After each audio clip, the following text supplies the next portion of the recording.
So she was someone who had a consensual relationship with him, so didn't understand why he would drug her. Is that right? Right. I mean, it made no sense to her, and she was really pretty, sexually wild, and she was willing to go along with anything, and, it didn't make any sense. Did she understand it or think of it as a rape, or did you even? No, she didn't ever categorize it that way, and I never thought of it as sexual assault because she didn't categorize it that way, and I felt since she was the victim of the drugging, it was her decision to decide how to define it.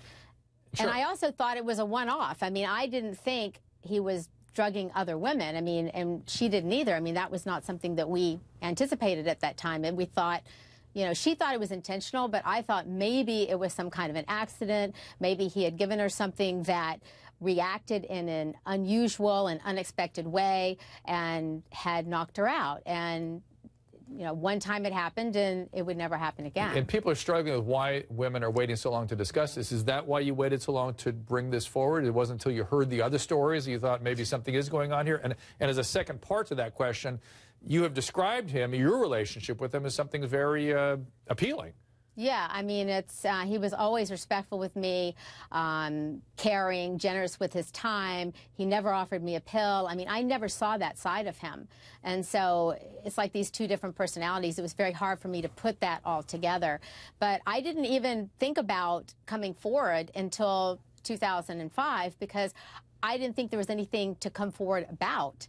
And in 2005 is when I heard the first woman came forward with her story, and I thought, oh, my God, I can corroborate this.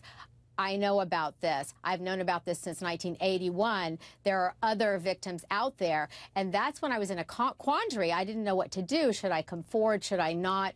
And I wasn't a victim myself. So I thought, should I really come forward? Because I'm not an actual victim. I'm just someone who knew about this for so many years.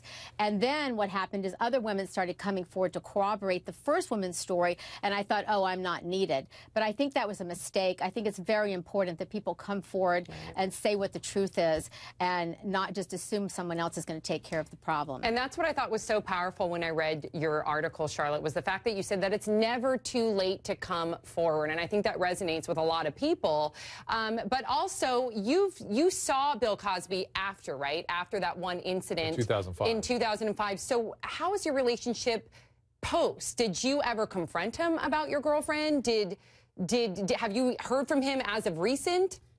No, the last time I saw him was in 2005, and I had arrangements to go backstage with my family when he was performing in Oakland, California, and the allegation from the first woman had just surfaced. It was all over the news that particular day, and so that's when I was in this quandary. I mean, should I cancel? Should I go backstage? Should I confront him? Should I not? I didn't really know what to do, and when I walked in the dressing room, he said, did I ever drug you? So it was like a way for him to diffuse the tension of the news story and maybe also to test me to see what I was going to say to that, if I was going to say something about Sandy or not. Wow.